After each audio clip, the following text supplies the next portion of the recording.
Aceste momente vor rămâne în mintea suporterilor și a jucătorilor. Au avut un parcurs atât de bun, s-au dăruit pe teren la fiecare partidă și iată că au devenit campioni, sunt cei mai buni.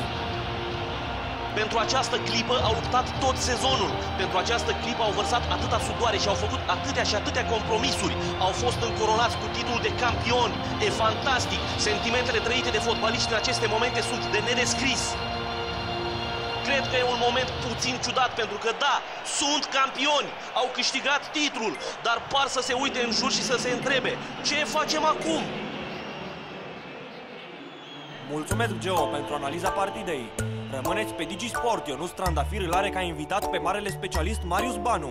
La revedere!